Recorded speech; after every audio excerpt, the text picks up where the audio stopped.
แวะเขาเยี่ยวเขาห้องน้ำเอามาหอดเครื่องทางก่อนพายตัวเล็กไปเที่ยวนี่นะไปเล่นดินทรายเนาะไปเล่นหาดทรายว่าสัน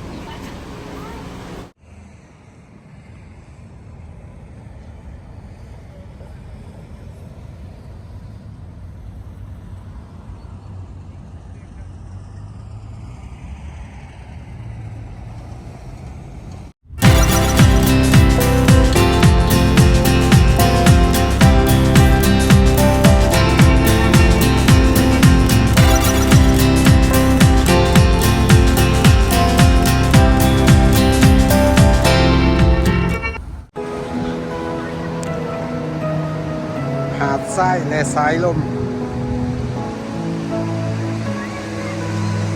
อากาศก็เย็นสบาย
น้ำกำลังมาก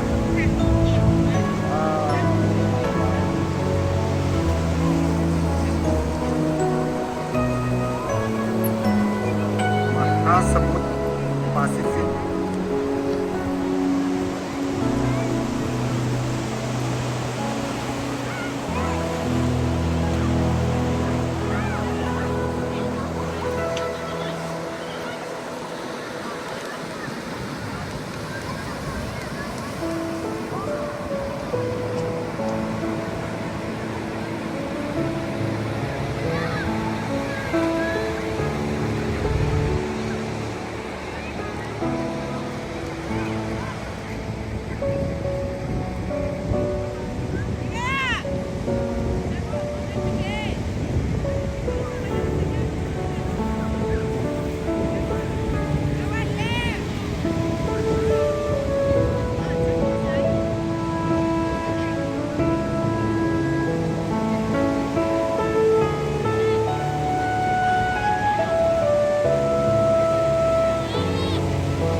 Hello, how are you? Huh? You having fun? Are you having fun? Yes. Oh. เจ้าเฮ็ดหยังนี่แว่โอ้น้ำทะเลเด้อฮะ Yeah มหาสมุทรว่าเบิ่งมหาสมุทร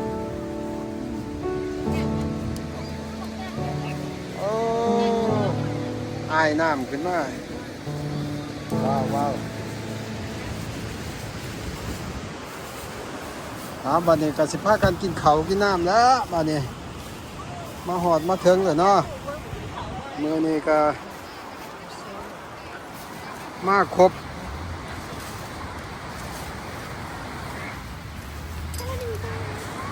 พาเด็กๆมาเล่นหมอนั่นก็มวนเป็นขี้ดินทรายมวนแห้งแม่นบ่ว้าว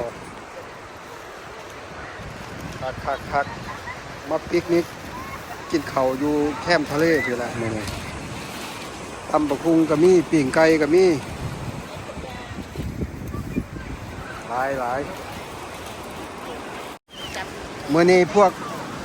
แม่บ้านบอกว่ามากินข้าวกับหาดทรายกับสายลมไปคู่กัน หาดทรายและสายลมและอาหาร ใส่ทงขี้เหงื่อจ้ามา ดี เจ๊ใส่ทง ๆมีตำบักหุ่งที่ขาดบ่ได้คือปิ้งไก่ตำบักหุ่งเนาะคัก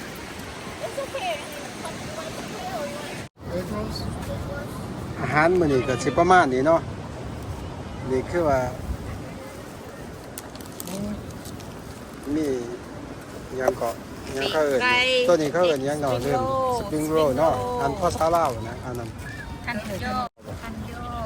Egg rolls, it's chicken, the spring rolls. กุ้งกุ้งก็มี Egg rolls, meat. เพราะว่ามากินข้าวแคมป์ทะเลนี่ที่ขาดบ่ได้ก็คือกุ้งต้องมีกุ้ง จะเฝ้าติ ใช่เลยโอ้นี่ตำบักหุ่งเนาะตำกับมือได้นี่โมเมนตำกับโคกตำบักหุ่งนี่ตำกับมือสีแซ่บคือตำใส่โคกอยู่บ่ต้องลองเบิ่ง เก็บละเก็บเนี่ยอันนี้สาวบ้านเลย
พู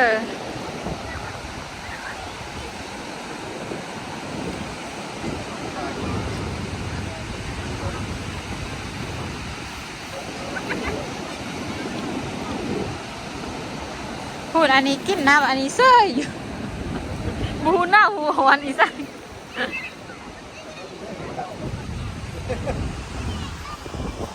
หนาวเหรอโอ้ยจะเป็น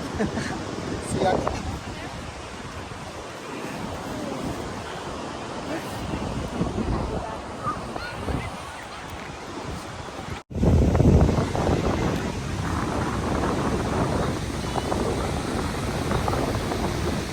อายน้ำขึ้นมากกับมืดมุ่นไปเลยอายน้ำทะเล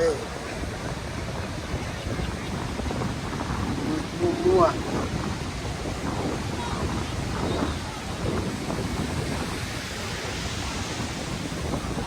ทั้งนี้เข้ารถมาจอดอีกได้สบายลงมาหมดแคมน้ำเลย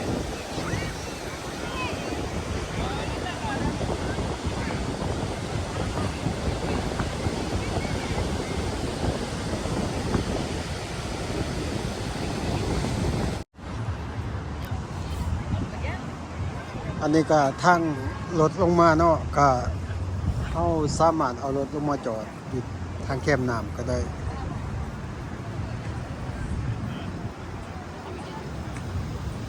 ถ้าว่าบ่อยากย่างไกลเขาก็เอารถลงมาจอดตามแคมน้ำดี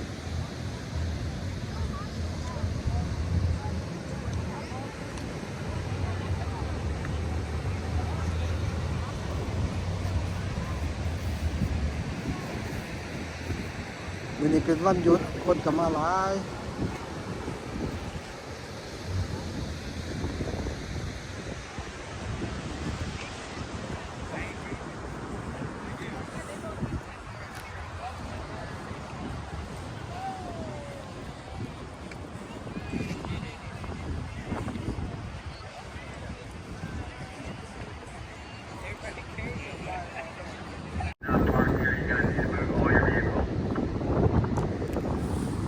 ทั้งโซนนั้นก็สิเป็นแบบพวกบีชแคมปิ้ง Are you ready?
มื้อนี้ได้หอย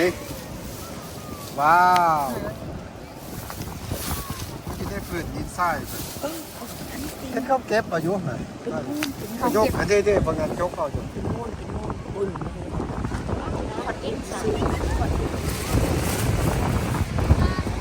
โอ้วันนี้สกายมืดแห้งแล้ววันนี้พาสกายกลับบ้านก่อนวันนี้มืดลิดแล้วสกายอันนี้มืดสภาพมืดเลยตะกายมืดเลยบัดนี้พูดเมื่อยแห้งอินขี้ทรายสุดก็บ่เปลี่ยนเลยท ทักเปลี่ยนทรงทรงตู้คุณ เปียกดูยาก เปียกเปลี่ยนทรงเปียกทรงเปียกแต่เวลากลับบ้านละ